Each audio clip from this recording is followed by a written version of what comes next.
Bismillahirrahmanirrahim. Assalamualaikum warahmatullahi wabarakatuh. Syukur alhamdulillah kita bisa berjumpa lagi di channel ATM Doa ini. Sholawat dan salam selalu dan tetap tercurahkan kepada junjungan kita Nabi besar Muhammad sallallahu alaihi wasallam.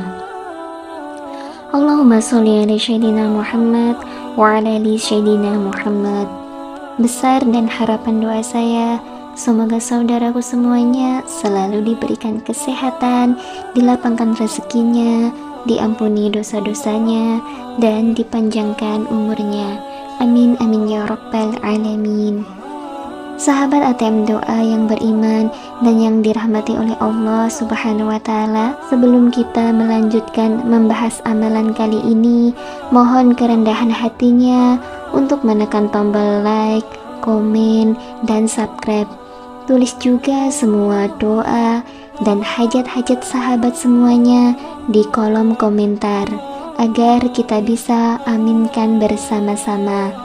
Dan jangan lupa tonton videonya sampai selesai agar tidak terjadi salah paham. Sahabat ATM Doa yang beriman dan yang dirahmati oleh Allah Subhanahu wa Ta'ala, dalam 5 rukun Islam, sholat adalah rukun pertama yang wajib dikerjakan. Ibadah sholat juga adalah tiang agama.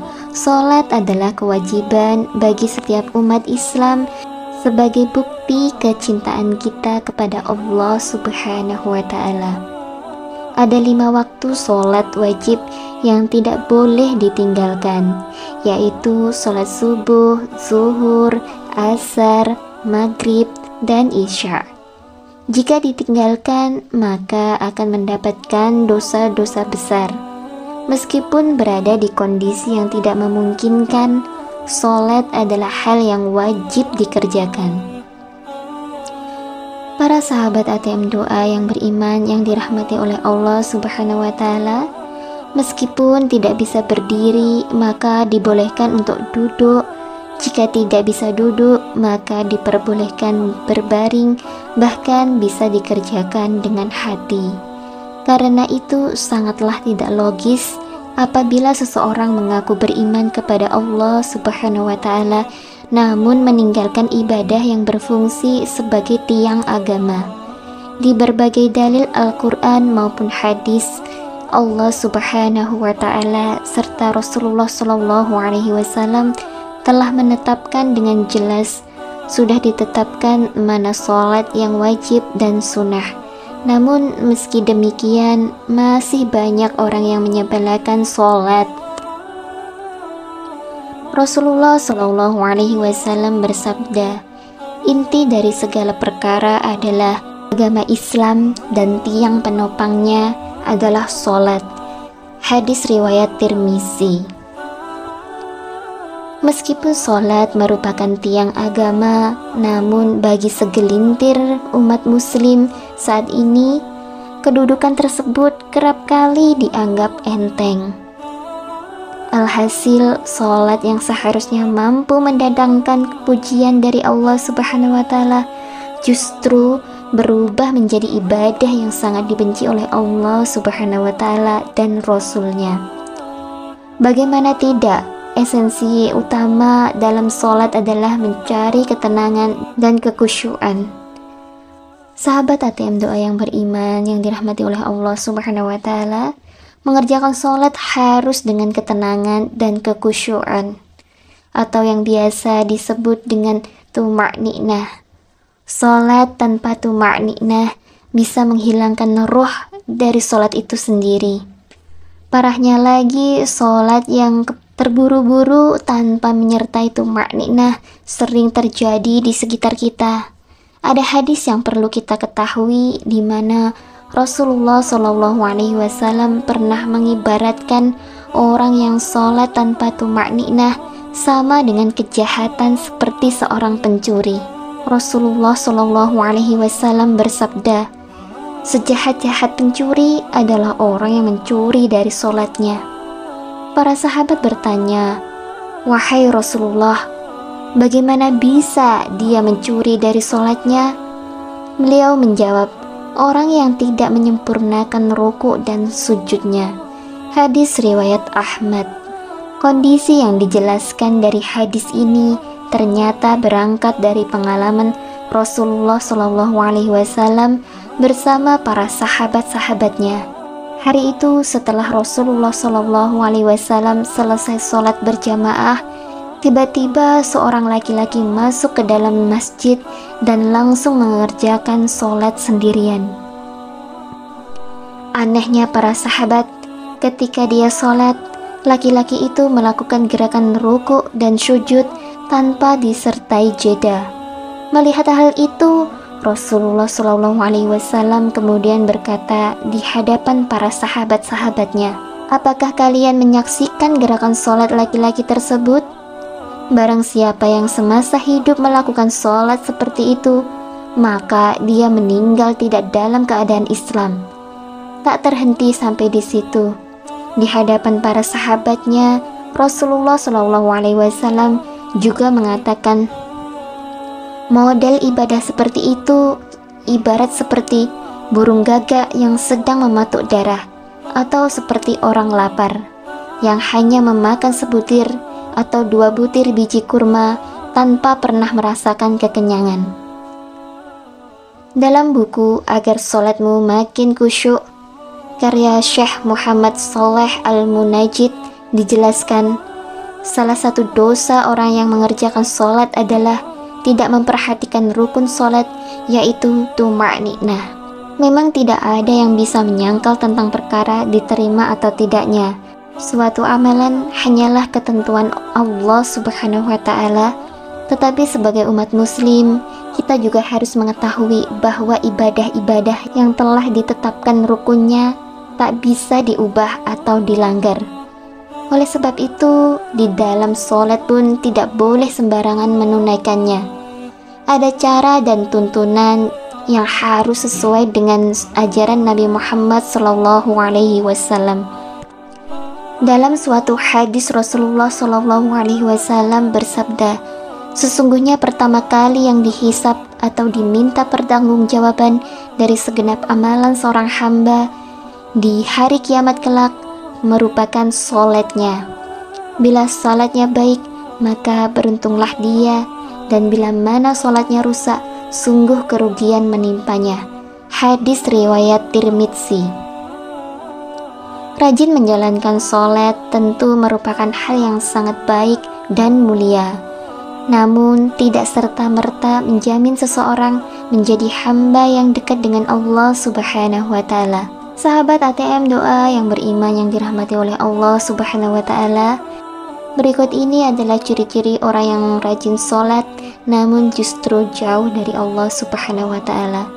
Yang pertama adalah orang yang lalai dalam sholat.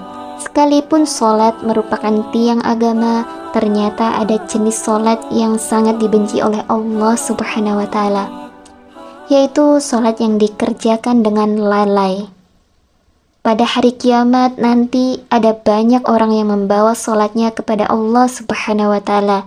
Kemudian mereka mempersembahkan sholatnya kepada Allah Subhanahu wa Ta'ala.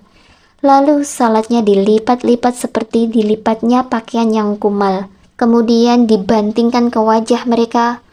Allah Subhanahu wa Ta'ala tidak menerima sholatnya, bahkan ada yang celaka dengan sholatnya, seperti yang terdapat dalam firman Allah Subhanahu wa Ta'ala dalam surah Al-Ma'un ayat 4-5. Maka celakalah bagi orang-orang yang sholat, yaitu orang-orang yang melalaikan sholatnya. Rasulullah SAW pernah bersabda, akan datang pada manusia umat Muhammad suatu zaman banyak orang yang merasakan dirinya sholat, padahal mereka sebenarnya tidak sholat. Hadis riwayat Ahmad. Perintah sholat adalah untuk mengingat Allah Subhanahu wa Ta'ala. Dikatakan dalam surah An-Nisa ayat 43, sehingga kamu mengetahui apa yang kamu ucapkan. Oleh karena itu, dalam mengerjakan sholat tidak boleh lalai. Yang dimaksud lalai adalah tidak mengetahui maksud apa yang dibaca dan apa yang dikerjakan. Apabila jika kurang memperhatikan syarat rukun dan ketentuan-ketentuan sholat lainnya, maka yang diperoleh hanyalah payah dan letih. Rasulullah Shallallahu Alaihi Wasallam bersabda, berapa banyak orang yang sholat, keuntungan yang diperoleh hanyalah payah dan letih. Hadis riwayat Ibnu Majah. Jadi meskipun merasakan dirinya sholat, tapi hakikatnya tidak sholat, dan ia tidak akan mendapatkan hikmah dari Allah Subhanahu wa Ta'ala.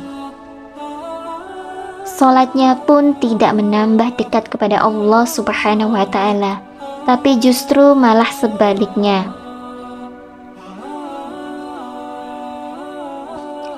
Rasulullah Shallallahu Alaihi Wasallam menegaskan, barang siapa yang sholatnya tidak dapat mencegah perbuatan keji dan mungkar, maka tiada bertambah baginya kecuali semakin jauh dari Allah Subhanahu wa Ta'ala. Hadis riwayat Ali ibnu Ma'bad. Yang kedua, orang yang suka menggunjing orang lain. Allah Subhanahu wa Ta'ala berfirman, apakah yang memasukkan Anda ke dalam sakor atau neraka?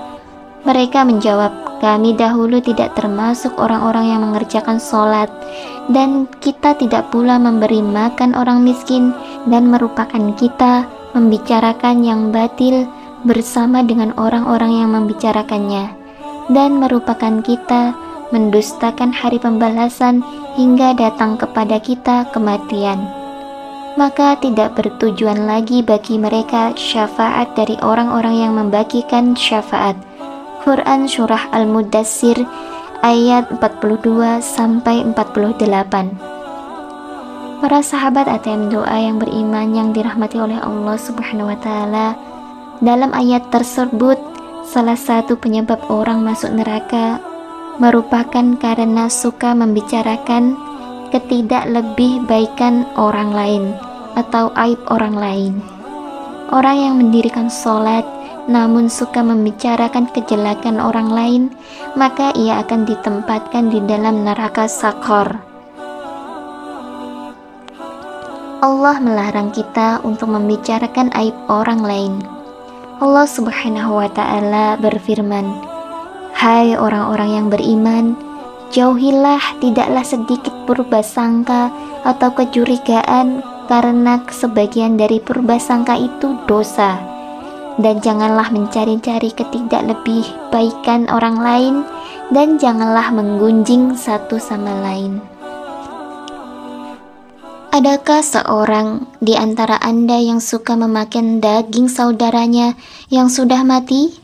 Maka tentulah Anda merasa jijik kepadanya dan bertakwalah kepada Allah Subhanahu wa Ta'ala. Sesungguhnya Allah Maha Penerima Taubat lagi Maha Penyayang. Quran Surah Al-Hujurat ayat 12. Lalu yang ketiga, orang yang acuh pada sesama. Allah Subhanahu wa Ta'ala berfirman, sesungguhnya aku hanya akan menerima sholat orang-orang yang merendahkan dirinya karena kebesaranku, menahan dirinya dari hawa nafsu karena aku, yang mengisi sebagian waktu siangnya untuk berzikir kepadaku, yang melazimkan hatinya untuk takut kepadaku, yang tidak sombong terhadap makhlukku, yang memberikan makan pada orang yang lapar, yang memberikan pakaian pada orang-orang yang telanjang, yang menyayangi orang-orang yang terkena musibah, yang memberikan perlindungan kepada orang yang terasing. Kelak cahaya orang itu akan bersinar seperti cahaya matahari. Aku akan memberikan cahaya ketika dia kegelapan. Aku akan berikan ilmu ketika dia tidak tahu. Aku akan melindungi dia dengan kebesaranku. Aku akan suruh malaikat menjaganya. Lalu dia berdoa kepadaku, aku akan segera menjawabnya. Kalau dia meminta kepadaku, aku akan segera memenuhi permintaannya. Perumpamaannya di hadapanku seperti perumpamaan surga Firdaus, Dalam hadis yang lain, Rasulullah SAW menyebutkan bahwa salah satu cara mendekatkan diri kepada Allah Subhanahu wa Ta'ala ialah bersifat dermawan dan senang membantu orang lain, terutama kepada orang yang sedang kesulitan. Rasulullah SAW bersabda, orang yang dermawan dekat dengan Allah, dekat dengan manusia, dan dekat dengan surga. Sedangkan orang yang bakhil atau pelit jauh dari Allah Subhanahu wa Ta'ala, jauh dari manusia, dan dekat dengan neraka. Orang dermawan insya Allah akan menemukan kenikmatan di dalam sholatnya. Ia akan memperoleh kenikmatan di dalam sholatnya karena dia dijaga oleh para malaikat, diberi cahaya dalam kegelapan, dan diberi ilmu secara langsung oleh Allah Subhanahu wa Ta'ala masuk ke dalam hati sanubarinya. Sahabat ATM Doa yang beriman yang dirahmati oleh Allah Subhanahu wa Ta'ala, lalu yang keempat adalah orang yang riya. Sebab pertama yang ternyata mampu menjerumuskan seorang ahli ibadah tetap mendapatkan azab, bahkan menjadi penghuni neraka, adalah karena riya. Hal tersebut terjadi apabila semua amal soleh yang dilakukan selama di dunia itu bukan untuk mencari ridho Allah Subhanahu wa Ta'ala, melainkan dilakukan karena ingin riya atau pamer dan mengharap pujian dari manusia. Allah Subhanahu wa Ta'ala berfirman, sesungguhnya orang-orang yang munafik itu menipu Allah, dan Allah akan membalas tipuan mereka. Dan apabila mereka berdiri untuk sholat, mereka berdiri untuk sholat dengan malas. Mereka bermaksud teriak dengan sholat di hadapan manusia, dan tidaklah mereka menyebut Allah kecuali sedikit sekali.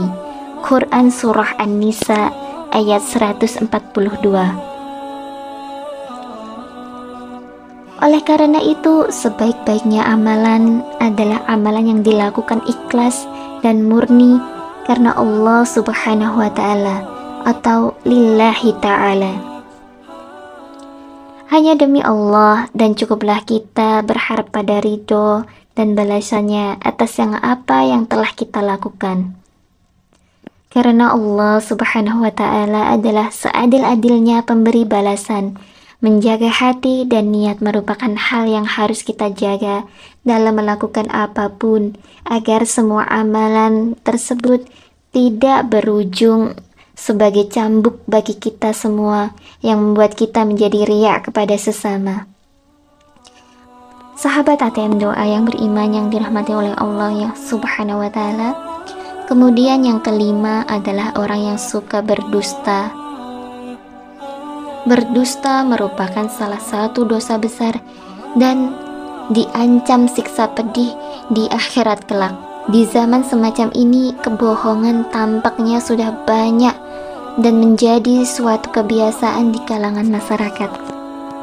Padahal sekecil apapun suatu kebohongan akan tetap dianggap sebagai dosa besar. Meskipun ada seorang yang rajin sholat dan beribadah, namun jika lisannya suka berbohong, maka sholat dan ibadahnya akan sia-sia semata.